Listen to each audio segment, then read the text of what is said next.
lá. Só para resgatar aquele ponto, né, que eu acho que é o da produção capitalista do espaço, a produção social do espaço.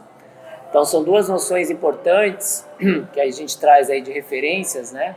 Uma é do Henri Lefebvre, né, a produção social do espaço, e a outra do David Harvey, a produção capitalista do espaço, né? Então essas duas referências acho que já ajudam para a gente poder dialogar sobre essas questões, né?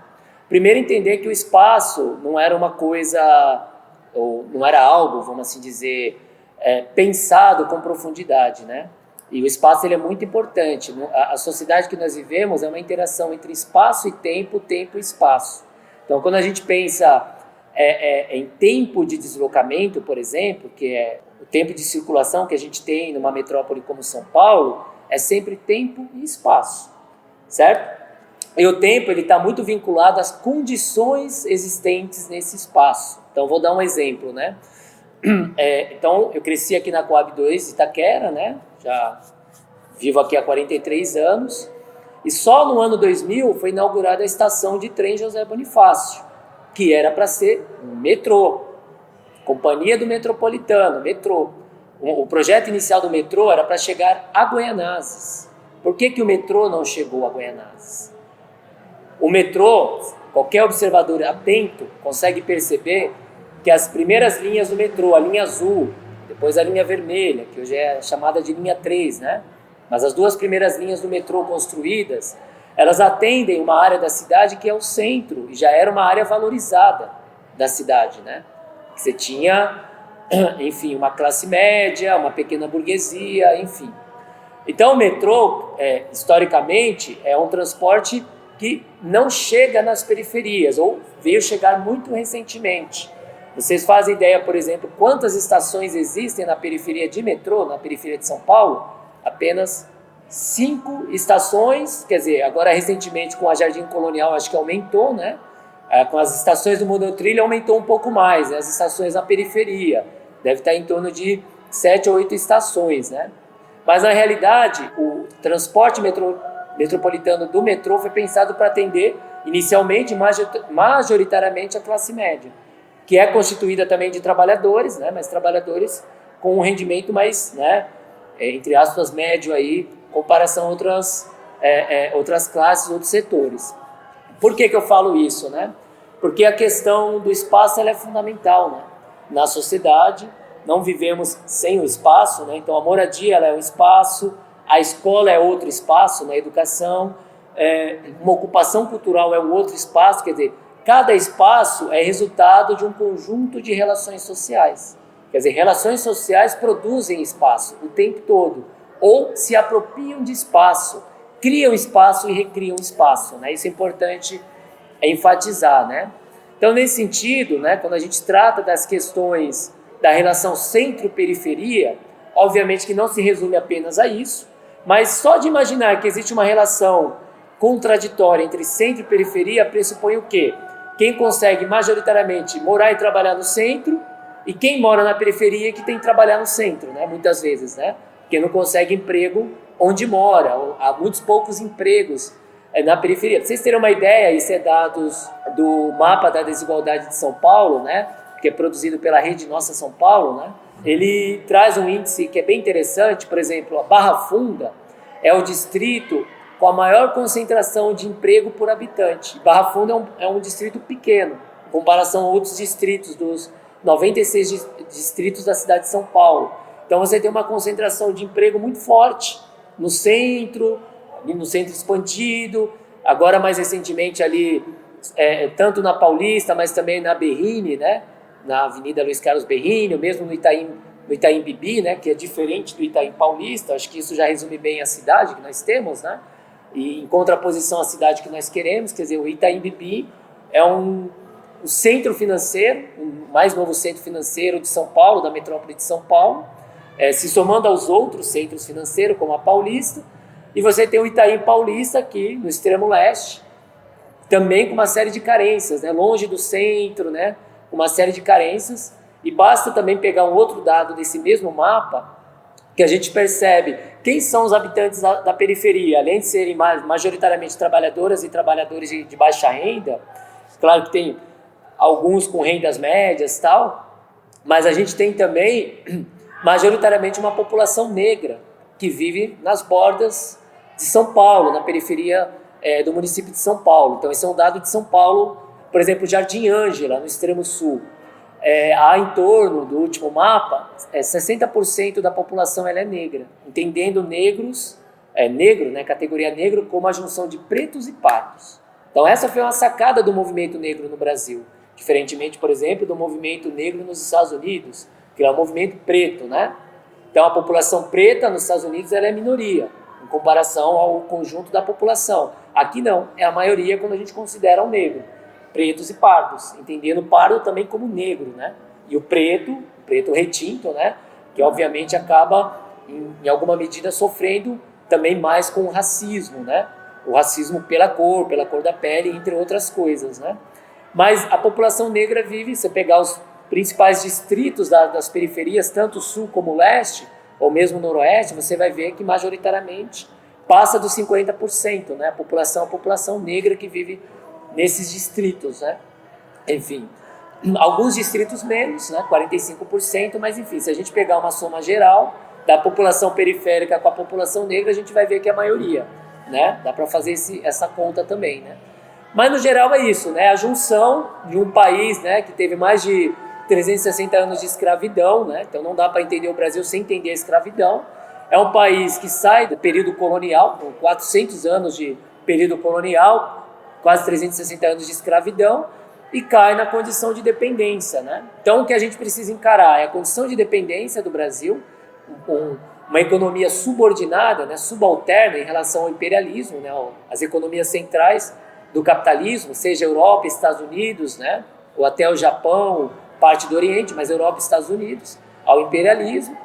E você tem então essa relação de dependência econômica, e você tem essa herança colonial e escravocrata no país, né?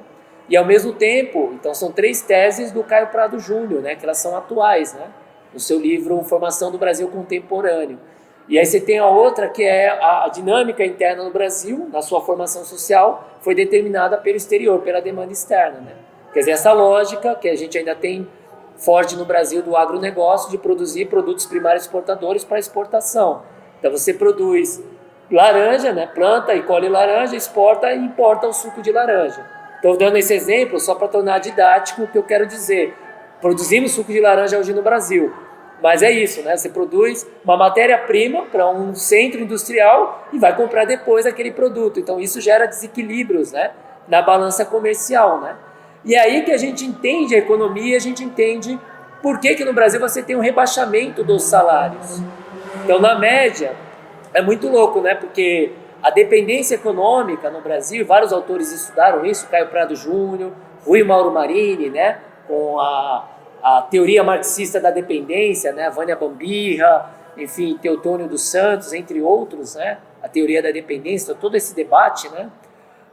Se contrapondo a uma outra vertente, que é a do Fernando Henrique Cardoso, né? Que é a teoria da dependência. O Fernando Henrique Cardoso acreditava que era possível desenvolver mesmo na dependência, né? E esses autores estão dizendo, não é possível desenvolver o país na dependência, tem que romper com o imperialismo, tem que romper com a independência. Então você vê 2 campos diferentes de visão, de leitura de mundo, né? De teoria social. E aí você consegue entender por que um operário na Volkswagen, da Alemanha, ganha 3 vezes mais que um operário da Volkswagen no Brasil. É isso. O operário do Volkswagen no Brasil, quando a Volkswagen se instalou no Brasil, ele morava na favela. Ele não conseguia pagar o aluguel. E aí que aparece a questão da moradia muito mais intensa no Brasil, né? Você não tinha programas sociais. Aí o primeiro programa foi criado pela ditadura militar, o BNH, né? O programa federal, né? Enfim, você tinha coisas muito residuais, né? E mais recentemente o programa Minha Casa Minha Vida, que foi retomado. Produziu em larga escala. Então, nesse sentido, pensar a Coab, por exemplo, e aí voltar ao tema da reintegração de posse, né? Como eu falei, no Brasil, desde a lei de terra de 1850, que passa a tratar a terra como propriedade de mercadoria, e ela entra no circuito de valorização do capital e da forma mercadoria, o imóvel também, né? Porque o imóvel ele está sobre uma terra, sobre um terreno. O imóvel não está suspenso, né? Não existe um imóvel que flutua, tudo precisa de um terreno, né? seja uma casa, um espaço cultural, ou mesmo avenidas para a circulação de ônibus, ou vias segregadas para uma ferrovia, por exemplo, um metrô, né? Você precisa de terra, né? Para tudo isso você precisa de terra, de terreno, né? Então a terra ela é central, a questão agrária no Brasil é central. E o Brasil é um país que não fez reforma agrária, por exemplo, sequer fez reforma urbana. Por isso que existem movimentos pela reforma agrária, no caso o movimento dos trabalhadores rurais sem terra, no campo, e movimentos pela reforma urbana, nos grandes centros urbanos, né? Para você reestruturar a cidade de outra forma, para que as pessoas de fato possam viver bem, né? Se apropriar das riquezas que existem na cidade. E aí a questão da posse, ela não é reconhecida quando se trata da propriedade muitas vezes, né? Então, quando coletivos culturais ocupam espaços públicos abandonados, aí a gente volta à questão da Coab. A Coab, ela foi criada no contexto do BNH, né? Banco Nacional de Habitação. Então, ela estava ligada a um programa federal. Só que na época, você não tinha programas municipais. Com o passar dos anos, a Coab ela foi incorporada ao município. Então, hoje ela é uma instituição do município, ligada à Secretaria Municipal de Habitação, né? A SEAB, né? Só que ela é um órgão independente da SEAB, né? Então isso é muito importante dizer. Você tem uma Secretaria de Habitação e você tem a Coab. A Coab ela tem um presidente que é eleito. O presidente da Coab, quando nós sentamos com ele nessa conversa com o Ministério Público em defesa aqui da ocupação cultural Coragem, ele deixou claro que a intenção deles, a Coab, eles não tinham interesse em investir nesses espaços porque eles queriam vender esses espaços, esses equipamentos culturais que estavam abandonados. Quer dizer, não há um diálogo com a população do território, da periferia, no caso aqui da Coab 2. Não sei se vocês sabem, mas, por exemplo, existe um plano diretor na cidade, que a cada 10 anos é feita a sua revisão. Inclusive, era para ter sido feita na atual gestão do Ricardo Nunes e que não foi feita. Eles estão fazendo de forma atropelada, sem participação popular, o que é ridículo, né? Você tinha que chamar a população para fazer a revisão do plano diretor. Nessas revisões, o que as construtoras conseguiram? Mudar o índice de construção, né? O IC, o índice construtivo, o índice de aproveitamento da construção, para fazer as torres. Para aumentar, em termos de construção, as torres. Você provocou um fenômeno na cidade, já há alguns anos, que é bairros tradicionais, em Pinheiros, Vila Madalena, as construtoras chegam, porque não tem mais terreno vazio, né? Não tem mais. Elas compram quarteirões de casas, chegam com uma grana, compram uns quarteirões de casa para fazer as torres. Por isso, porque só viabiliza a acumulação capitalista do espaço se você fizer em torre. Você vai pagar caro nos imóveis, nas casas, em localizações privilegiadas, mas aí você vai fazer torres. Então é torre na Vila Madalena, é torre em Pinheiros, que provocou um fenômeno que eu estudei no mestrado também, que é o das casas-ilhas, de pessoas que tinham uma relação com o bairro. Eu moro, sei lá, em Pinheiros. Tem uma relação aqui, meu avô morou aqui, meu tataravô, então as pessoas têm uma relação afetiva com o bairro. Então o dinheiro não paga para essas pessoas. A construtora chega, sei lá, a moradia vale 700 mil, chega lá com 1 milhão, não vou vender, chega com 1,5 milhão, chega com 2, não vou vender, não quero vender. O que os caras fazem? Eles fazem uma adaptação do projeto, então todas as casas venderam, porque é muita grana, né? Aquela casa ficou isolada, eles fizeram os prédios em torno da casa, uma casa-ilha. Aí desvalorizou aquela casa. Fenômeno da casa-ilha. Pode ver, peguem matérias dos jornais, saiu na Folha de São Paulo, Estadão, né? O fenômeno das casas-ilhas, nesses bairros, né? No caso da Coab, o que está acontecendo agora? É a produção de torres, nesse caso, tanto pelo setor imobiliário, não só na Coab 2. Então, o setor imobiliário chegou aqui também, né? Estão nesses bairros mais nobres, Anália Franco, Tatuapé. Então, para quem olha o Tatuapé há 20 anos atrás e olha hoje, é um mar de arranha-céus. E esse fenômeno chegou aqui também. Aqui perto da Estação José Bonifácio, uma construtora fez um estúdio na periferia. Como é que ela vende? Mora do lado da Estação José Bonifácio, estúdio, né? Em Goianazes, também, várias torres. Venha morar perto da Estação Goianazes. Né? Então, como eu falei, se produz não apenas imóveis que vão ser vendidos no mercado de imóveis, imobiliário, mas você está produzindo a localização. Ai, oi, oi.